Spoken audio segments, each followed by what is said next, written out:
Assalamualaikum warahmatullahi wabarakatuh, sahabat Sufi. Saya hari ini bersama Ketua DPRD Kabupaten Ciamis. Kita akan mencoba refleksi hari ulang tahun RI yang ke-75 ini di tengah pandemi COVID, dan tentu situasi ini tidak mengenakan semua pihak. Nah, kita pengen dengar nih kira-kira bagaimana tanggapan Ketua DPRD kita. Assalamualaikum, Bang. Waalaikumsalam warahmatullahi wabarakatuh. Waduh, Kang, ini kayaknya rakyat Kabupaten Ciamis juga ikut prihatin atas musibah pandemi, kemudian kekeringan, belum lagi situasi sosial di masyarakat kita ini kurang enak. Gimana nih, Kang, kira-kira pendapat Kang? Saya pikir ini bukan pendapat, tapi memang adalah fakta. Negeri kita, bukan hanya Ciamis, sedang dilanda pandemi COVID-19. Suatu pandemi yang mengerikan karena tidak terlihat, kemudian sulit dideteksi, alat untuk memeriksa juga lama prosesnya, kemudian vaksinnya pun belum ada. Keadaan ini sangat memprihatinkan karena berakibat ke berbagai sektor kehidupan. Pendidikan, sekolah jadi bubar, guru linglung ini, linglung mencari alamat siswa karena guru harus datang ke siswa. Prihatinan. Maka kemudian para pekerja pabrikan dari kota kembali ke kampung, maka itu juga dituntut ketersediaan makanan. Ini yang paling kita khawatirkan dari pandemi COVID ini adalah kalau ini berkepanjangan, ada kemungkinan kekurangan bahan pangan. Oleh karena itu, saya bersama rekan-rekan, walaupun hanya sedikit dan kecil, tapi berupaya bersama rakyat. Sejak bulan Maret sebenarnya sudah mulai menanam tanaman cepat panen, seperti jagung, padi, dan alhamdulillah sudah 2 kali panen kita, sudah 1 kali panen kita. Nah, ini bentuk saya menganjurkan. Karena kita tidak bisa memprediksi, siapapun tidak bisa memprediksi sampai kapan ini pandemi COVID ini berlangsung. Maka untuk menjaga agar tidak terjadinya kekurangan bahan pangan, saya menyerukan kepada seluruh rakyat Kabupaten Ciamis untuk segera menanam tanaman cepat panen. Ya, semacam jagung kan 76 hari bisa panen, padi 93 hari bisa panen. Agar paling tidak, sekalipun kita tidak punya uang karena perdagangan pun akan stuck, kita, masyarakat kita tidak kelaparan. Terus ada kayaknya miskomunikasi kebijakan di pemerintahan kita nih, Kang, gimana nih? Yang pertanian ini kurang fokus, yang perikanan kurang fokus. Nah, kebijakan ini kira-kira pernah diawasi nggak sama DPRD? Saya pikir ini bukan miskomunikasi.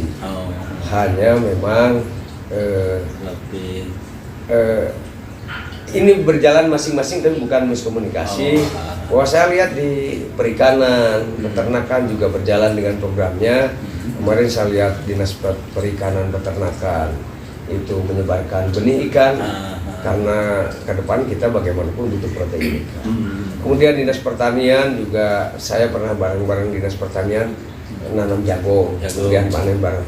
Mereka udah bagus. Mereka dikendalikan sistem, dan sistemnya saya pikir untuk perikanan pertanian itu sudah bagus, sekalipun secara fisik mungkin antar kepala dinas tidak bertemu, tapi mereka sudah berjalan pada sistemnya, tugasnya masing-masing.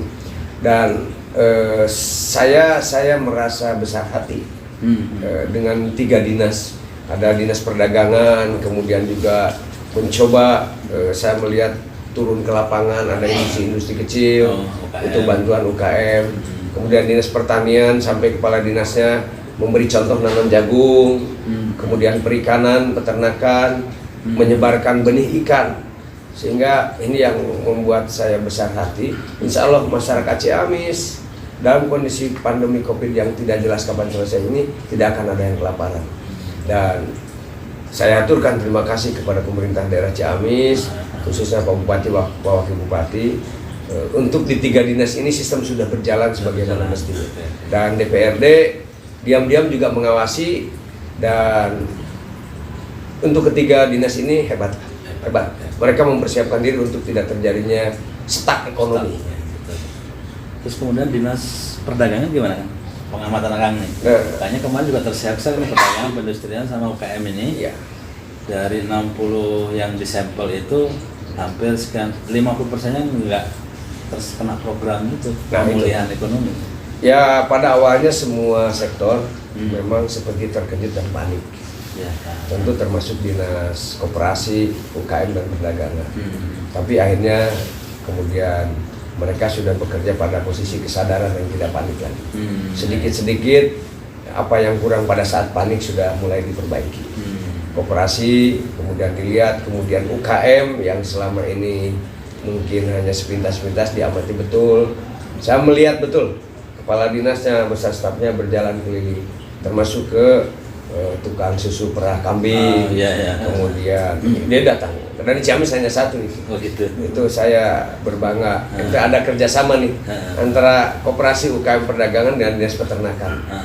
Walaupun mereka berdua tidak ketemu di satu titik, tapi saling membantu karena saya tanya kepada peternaknya, dua-duanya membantu. Oh ya, sip, alhamdulillah. Ada lagi yang ditambahkan? Tambahannya pada seluruh masyarakat Kabupaten Ciamis, tetaplah sabar, tetaplah tawakal, karena pandemi Covid ini memang belum tahu kita batas akhirnya kapan. Agar kita senantiasa sabar, tawakal, dan bersemangat, yakinilah bahwa tidak ada kejadian di dunia ini yang berlepas dari kehendak Allah, dan tidak ada kehendak Allah yang buruk dan merugikan makhluk. Berbaik sangka kepada Allah bahwa ini ujian untuk meningkatkan keimanan ketakwaan kita, dan bila ini siksaan untuk membersihkan dosa-dosa kecil. Dua-duanya menguntungkan, tidak merugikan. Ini maka kita dalam keadaan apapun bertawakal dan bersyukur kepada Allah, dan hanya bersandar layak hanya kepada Allah. Terima kasih. Ya, sahabat Sufi, kita sudah ngobrol-ngobrol nih, asik sekali nih kita ngobrol dengan Ketua Dewan. Alhamdulillah Ketua Dewan kita ini syar'i ya. Ini satu-satunya Ketua DPC PDI di Kabupaten Ciamis. Soekarnois, Islamis, Soekarnois, Islamis, nasionalis. Iya. Nah inilah nanti sahabat Sufi bisa like, share, and subscribe di channel Bunga Sufi Media. Terima kasih Kang. Terima kasih. Assalamualaikum warahmatullahi wabarakatuh.